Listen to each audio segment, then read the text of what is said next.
कि मार खाए फसल का और गीत गाए यार का, क्योंकि जो गलत है गलत को गलत कहने में कुछ गलत नहीं है। भारत जो है वो वसुधैव कुटुंबकम की बात करता है। ऐसे में वो किसी पक्ष का विरोध क्यों करेगा? जहां पर सर्वे भूतु सुखिनः सर्वे सन्तु निरामया की बात की जाती है, वो किसी विशेष समुदाय के लिए विरोध प्रदर्शन क्यों करे? जब कन्हैया देश विरोधी नारे लगाता है तो उसका विरोध भी भारत में होता है, और जब कलाम जैसे व्यक्तित्व हमारे देश में आते हैं तो उनको भी सलाम किया जाता है। नमस्कार दोस्तों, स्वागत है आपका एक बार फिर से एक नए वीडियो में। दोस्तों, आज के इस वीडियो में हम जानेंगे कि ज्ञापन क्या होता है, कैसे दिया जाता है और क्यों दिया जाता है।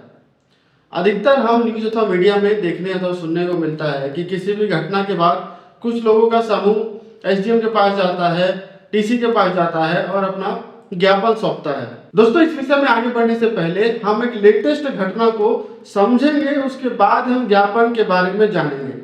ये ऐसा इसलिए भी जरूरी है ताकि हम ज्ञापन की जो क्लियरिटी है वो अच्छे से हम हो सके, उसके लिए ये आवश्यक है। तो चलिए शुरू करते हैं। दोस्तों, जिस घटना की मैं बात कर रहा हूँ वो लेटेस्ट घटना बंगाल में हो रहे हिंदुओं पर अत्याचार को लेकर जो विरोध प्रदर्शन भारत के कोने कोने में हो रहा है, हम उसकी बात करेंगे। इस मामले को थोड़ी गहराई से समझ लेते हैं। बंगाल में यह मामला उठता है सत्ताधारी पार्टी के विरोध से लेकर, और नौबत यह आ जाती है कि जो वहां की जो प्रतिनिधि है, जो उस देश के प्रतिनिधि है, जो देश की मुखिया है शेख हसीना, उनको अपना देश छोड़कर भारत में शरण लेनी पड़ती है। ऐसी नौबत वहां पर खड़ी हो जाती है। लेकिन इस घटना के पीछे किनका हाथ है वो जानना भी बेहद जरूरी है। जी हाँ, आपको ये जान के आश्चर्य होगा कि अमेरिका, ब्रिटेन और कनाडा जैसे बड़े देश वो सब इन घटनाक्रम में शामिल हैं, और एक साजिश के तहत जो हिंदू लोग हैं उनको निशाना बनाया जा रहा है। क्योंकि जितने भी बड़े देश हैं उनको इस बात को लेकर इनके मन में डर है कि जो हिंदू है वो इस प्रकार की संस्कृति को फॉलो करते हैं, इस प्रकार के धर्म सनातन को फॉलो करते हैं, जो यदि प्रचार प्रसार किया गया तो वो एक दिन ऐसा दूर नहीं है हिंदुओं के द्वारा विश्व का मार्गदर्शन किया जाएगा और भारत विश्व गुरु कहलाएगा। तो इसी तरह से जो बड़े देश हैं वो डायरेक्ट तो कुछ नहीं कर रहे हैं, लेकिन इनडायरेक्टली अलग अलग देशों का हवाला देकर, दंगे भड़काकर वो भारत में रह रहे हिंदुओं को निशाना बना रहे हैं। तो इसी क्रम में जो बांग्लादेश में हुआ वो एक प्रयोग था जो इन बड़े देशों द्वारा साजिश के तहत किया गया। शेख हसीना के भारत में शरण लिए जाने के बाद में जब मोहम्मद यूनुस उस देश का मंत्री बना, उस देश का मुखिया बना, तो ये चीजें थम जानी थी, लेकिन नहीं, क्योंकि एक स्टेप था उस देश में इस तरीके का प्रयोग करने का, तो दूसरा प्रयोग अब फिर से किया जा रहा है, जिसमें मोहम्मद यूनुस की निगरानी में बड़े देशों के निर्देश पर वहाँ के जितने भी हिंदू हैं उनके साथ जो है अत्याचार हो रहे हैं, उनको मारा जा रहा है या फिर उन्हें कन्वर्ट करने के लिए उन पर दबाव बनाया जा रहा है। ऐसे में जो परिस्थिति है वो भारत को मद्देनजर रखते हुए ऐसा किया जा रहा है, क्योंकि भारत काफ़ी क्लोज है बांग्लादेश के, और बांग्लादेश जो है वो भारत का ही हिस्सा रह चुका है, और इस प्रकार भारत को इनडायरेक्टली बड़े देशों द्वारा निशाना बनाया जा रहा है। और फूट डालने की जो प्रक्रिया है वो इन्हीं देशों के माध्यम से भारत में लाने का प्रयास किया जा रहा है कि भारत के लोग भी आपस में फूट के कारण जो है इनमें विद्रोह पैदा हो। दोस्तों, जो विदेशी ताकतें हैं वो अपनी कुर्सी बचाने के लिए मीडिया में तथा अन्य माध्यम से जो प्रत्यक्ष रूप से हम उनको देखते हैं वो दिखाते हैं कि भारत के कितने बड़े सहयोगी हैं, लेकिन पीठ पीछे वो कुछ और ही करते हुए नजर आते हैं। अभी जो बांग्लादेश में हो रहा है आप देखेंगे तो वहाँ की सर्वे के अकॉर्डिंग वहाँ पे जितने भी हिंदू हैं मैक्सिमम हिंदू बड़े उद्योग से संबंधित हैं, धनी लोग हैं, और अब उनको इस प्रकार निशाना बनाकर उनकी संपत्ति पर इस प्रकार से हथियाने का काम किया जा रहा है। अब क्योंकि बांग्लादेश एक अलग कंट्री है तो ऐसे में भारत प्रत्यक्ष रूप से उसके किसी भी गतिविधि में अपना दखल नहीं दे सकता, क्योंकि यदि भारत ने ऐसा कुछ किया तो ऐसे में जो इंटरनेशनल पॉलिसी है वो बाधित होती है। इसके अलावा जो रूस यूक्रेन का युद्ध चल रहा है उसको ध्यान में रखते हुए जो बांग्लादेश है और जो भारत है इसमें हस्तक्षेप अगर कोई होता है तो ऐसे में जो विश्व युद्ध होने का जो खतरा बन सकता है वो इन विदेशी ताकतों द्वारा भारत के कंधे पर बंदूक रखकर चलाने वाला काम किया जा सकता है, और संभवतः वो इसी ताक में बैठे हैं। तो प्रत्यक्ष रूप से भारत उसमें कोई अपना हस्तक्षेप नहीं कर सकता है, परंतु भारत में जो विरोध प्रदर्शन हो रहे हैं वो विरोध प्रदर्शन, अब ध्यान रखिए, अब मैं अपने मुद्दे पर आ रहा हूँ, यदि विरोध प्रदर्शन के माध्यम से जो भारत है वो इनडायरेक्टली अपनी बात को अंतर्राष्ट्रीय स्तर पर रख सकेगा। अब जब भारत प्रत्यक्ष रूप से इन चीजों में हस्तक्षेप नहीं कर सकता, तो अप्रत्यक्ष रूप से जो भारतीय है उनका यह दायित्व बनता है कि वो इस प्रकार से जो अत्याचार हिंदुओं पर विदेशों में किए जा रहे हैं उनके खिलाफ अपनी आवाज उठाएं, क्योंकि जो गलत है, गलत को गलत कहने में कुछ गलत नहीं है। तो ऐसे में जो अप्रत्यक्ष रूप से हम विरोध दर्ज करते हैं उसका एक माध्यम जो है वो ज्ञापन है। अब ज्ञापन को समझ लेते हैं कि आखिर ज्ञापन है क्या। तो ज्ञापन का अर्थ है किसी विषय, समस्या या मांग के बारे में संबंधित प्राधिकरण, सरकार या संगठन को लिखित रूप में जानकारी देना है। यानी भारतीय कानूनों में ज्ञापन एक औपचारिक प्रक्रिया है जिसके तहत लोग, समूह या संगठन अपनी मांगे या शिकायतें दर्ज कराते हैं। तो ये तो हो गया ज्ञापन का मतलब। अब हम समझते हैं कि ज्ञापन को लेकर भारतीय कानूनों में कहाँ प्रावधान है जिसके तहत हम ज्ञापन कानूनी रूप से दे सकते हैं। तो हम बात करते हैं भारतीय संविधान के अनुच्छेद 19 clause A, sub clause A और सब क्लॉज बी के बारे में। तो पहले बात करते हैं भारतीय संविधान के अनुच्छेद 19 के clause A, sub clause A के बारे में। इसके तहत नागरिकों को अभिव्यक्ति की स्वतंत्रता का अधिकार है जिसमें वे अपनी राय और शिकायतों को व्यक्त कर सकते हैं। अब बात कर लेते हैं भारतीय संविधान के अनुच्छेद 19 के clause A, sub clause B के बारे में। इसके तहत नागरिकों को सभा करने की स्वतंत्रता है। इसके तहत लोग ज्ञापन प्रस्तुत करने के लिए शांतिपूर्ण प्रदर्शन या बैठक कर सकते हैं।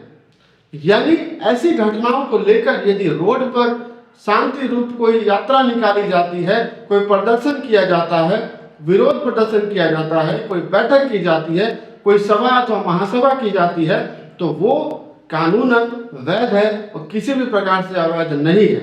आपको यह भी बता दें कि सरकारी कार्यालयों या अधिकारियों को ज्ञापन प्रस्तुत करने की प्रक्रिया को प्रशासनिक कानूनों के तहत मान्यता दी गई है, जहां पर जनता अपनी शिकायतों और सुझावों को संबंधित प्राधिकरण तक पहुंचाने के लिए ज्ञापन का उपयोग कर सकती है। ये तो सामान्य रूप से ज्ञापन देने की प्रक्रिया है, लेकिन यदि इसको न्यायिक रूप से आगे ले जाना हो तो उसको हम याचिका के नाम से जानते हैं, जिसको हाई कोर्ट अथवा सुप्रीम कोर्ट में अनुच्छेद 226 या 32 के तहत दायर किया जाता है। तो जो घटना हमने उदाहरण के तौर पर आपको बताया, उस घटना का जो ज्ञापन है आप अपने संबंधित एसडीएम, तहसीलदार या डीसी को दे सकते हैं। तो उनके माध्यम से अपनी बात जो है प्रशासन को दे सकते हैं। अब बात करते हैं कि ज्ञापन को कैसे तैयार किया जाए, उसको तैयार करने में किन किन बातों का ध्यान रखा जाए। तो इसमें जो पहली मुख्य बात है वो ये है कि ज्ञापन को बनाते वक्त जो ज्ञापन है वो काफी स्पष्ट शब्दों में होना चाहिए। उसको बहुत लंबी चौड़ी कहानी ना लिखकर सीधा मुद्दे की बात, आपको क्रिस्टल क्लियर बात रखनी चाहिए, ताकि आपका ज्ञापन जो है वो बिल्कुल क्लियर रूप में जहां पर आप उसको संदेश देना चाहते हैं वो संदेश पहुंच सके। दूसरी जो महत्वपूर्ण बात है वो ये है कि यदि आपके ज्ञापन से संबंधित कोई दस्तावेज आपके पास है तो उसको भी उसके साथ आपको संलग्न करना चाहिए। तीसरी जो मुख्य बात है वो ये है कि जब आप ज्ञापन देते हैं तो ज्ञापन जब समूह के माध्यम से दिया जाता है तो उस ज्ञापन में उस समूह के सदस्यों का जो है हस्ताक्षर हो और सभी ज्ञापन देते वक्त वहां पर उपस्थित हो। चौथी महत्वपूर्ण बात क्या है? चौथी महत्वपूर्ण बात यह है कि ज्ञापन देते वक्त उसकी एक प्राप्ति, उसकी एक रिसीविंग जरूर ले, ताकि आगे के कार्यकलापों में, आगे की जो गतिविधि होगी उसके लिए आपके पास एक रिसिप्ट रहेगी, तो आप जो है आगे के कार्यक्रम सही प्रकार से कर पाएंगे। ये तो होगी ज्ञापन के विषय में बातें, लेकिन इस विषय में जो घटनाक्रम मैंने बताया वो काफी हृदय विदारक है। इसके संबंध में मैं 2-4 मिनट और आपको कुछ तथ्यों को सामने रखना चाहूंगा। भारत जो है वो वसुधैव कुटुंबकम की बात करता है। ऐसे में वो किसी पक्ष का विरोध क्यों करेगा? जहां पर सर्वे भवन्तु सुखिनः सर्वे सन्तु निरामया की बात की जाती है, वो किसी विशेष समुदाय के लिए विरोध प्रदर्शन क्यों करेगा? देखिए, ये सारी बातें वहां पर लागू होती हैं जहां पर सनातन धर्म को कोई संकट ना हो, यानी जो मानवता है, जो मानवतावादी जो विचारधारा है उसको लेकर कोई संकट ना हो, उस पर कोई अत्याचार ना हो, उस पर कोई अत्याचारी अपने जो है अपने प्रभाव से उसको मिटाने का प्रयास ना करे। इसके साथ में जहां पर वसुधैव कुटुंबकम और सर्वे भवन्तु सुखिनः की बात होती है, वहां पर यह भी बात होती है कि यदा यदा हि धर्मस्य ग्लानिर्भवति भारत अभ्युत्थानं धर्मस्य तदात्मानं सृजाम्यहं परित्राणाय साधूनां विनाशाय च दुष्कृताम् और धर्म संस्थापनार्थाय संभवामि युगे युगे। यानी धर्म को जब जब हानि होती है तब तब किसी न किसी को आवाज उठानी पड़ती है, और जब आप अपना ज्ञापन देते हैं, अपना विरोध प्रदर्शन करते हैं, तो एक प्रकार से मान सकते हैं कि धर्म की स्थापना के लिए आप इस प्रकार का कार्यक्रम कर रहे हैं। मैं विशेषकर इस घटना को लेकर ये बात बोल रहा हूँ। ज्ञापन के अलग अलग प्रकार हो सकते हैं, उसके अलग विषय हो सकते हैं, लेकिन मैं इस घटना पर थोड़ा जोर दे रहा हूँ। बांग्लादेश को लेकर जो विरोध भारत में हो रहा है उसकी वजह यह भी है कि भारत में जो हालात हैं वो बांग्लादेश से बहुत ज़्यादा अलग नहीं है। लगभग वैसे ही हालात भारत में धीरे धीरे पनप रहे हैं। देखिए, ये बात कहनी इसलिए भी जरूरी है क्योंकि ये बात भारत के विभाजन से पहले से ही चल रही है। यानी जब गांधी जी थे उस टाइम पे जब भारत का विभाजन किया गया, वो सही था या गलत था वो आपके विवेक पर मैं छोड़ता हूँ, लेकिन जो भारत का विभाजन 1947 में किया गया वो विभाजन धर्म के आधार पर किया गया था। उस धर्म के हिसाब से मुस्लिम समुदाय के लिए अलग देश और हिंदू के लिए अलग भारत देश। लेकिन उसके बाद भी मुस्लिमों को वो अलग देश देने के बाद भी भारत को धर्मनिरपेक्ष बोला गया, उससे भी कोई आपत्ति नहीं है क्योंकि ये भारत की संस्कृति है और भारत की संस्कृति के हिसाब से हर धर्म अथवा संप्रदाय को एक समान भावना से देखा जाता है, इसमें कोई दो राय नहीं है और ये ठीक भी है। उदाहरण के लिए जब कन्हैया देश विरोधी नारे लगाता है तो उसका विरोध भी भारत में होता है, और जब कलाम जैसे व्यक्ति तो हमारे देश में आते हैं तो उनको भी सलाम किया जाता है। तो ऐसी संस्कृति हमारे भारत की है। तो किसी धर्म संप्रदाय को लेकर कोई भेदभाव नहीं है, लेकिन विचारधारा को लेकर जब धर्म पर संकट आता है तो किसी न किसी को आवाज उठानी पड़ती है। और आज भारत में ऐसी स्थिति उत्पन्न हो गई है कि हिंदुओं को आवाज उठानी पड़ेगी विश्व रक्षा हेतु। यानी जो हिंदू हैं, हिंदू बचेंगे तो विश्व बचेगा, सबका कल्याण होगा। एक भारत की जो स्थिति है वो बांग्लादेश से इसलिए जोड़कर देखा जा रहा है क्योंकि ये एक कहावत है जो गांवों में बोली जाती है कि मान खाए खसम का और गीत गाए याल का। यानी ऐसी परिस्थिति जब उत्पन्न होती है तो काफी कुंठा होती है कि जो भारत में रहने वाले भारत के लिए जब बात नहीं करते हैं, भारत के विरोध, भारत के लिए जो है विरोधी नारे लगाते हैं, ऐसे लोगों का जो है भारत में रहने का कोई हक नहीं है। तो इसी बात को मैं इस वीडियो के माध्यम से आप तक पहुंचाना चाहता था। साथ ही साथ आपको कानून की जानकारी भी दे रहा हूं। यानी सीधा सीधा मेरा यही कहना है कि यदि भारत में रह रहे हैं तो भारत का गुणगान करने में कोई बुराई नहीं है। जननी जन्मभूमि स्वर्ग से महान है, ये बात भगवान राम ने भी कही थी। तो ये जरूरी है कि जहाँ पर हम रह रहे हैं, जहाँ की हम रोटी खा रहे हैं, उसके विकास के लिए, उसके लिए हमारा जीवन, हमारा तन मन धन अर्पित हो जाए, ये भावना हमारे मन में होनी चाहिए।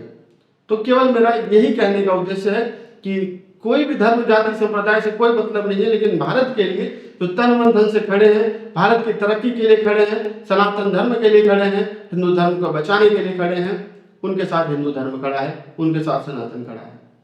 तो मुझे लगता है इस वीडियो के माध्यम से एक जो है नॉलेजेबल जानकारी, एक महत्वपूर्ण जानकारी ज्ञापन को लेकर मैंने आपको दी है।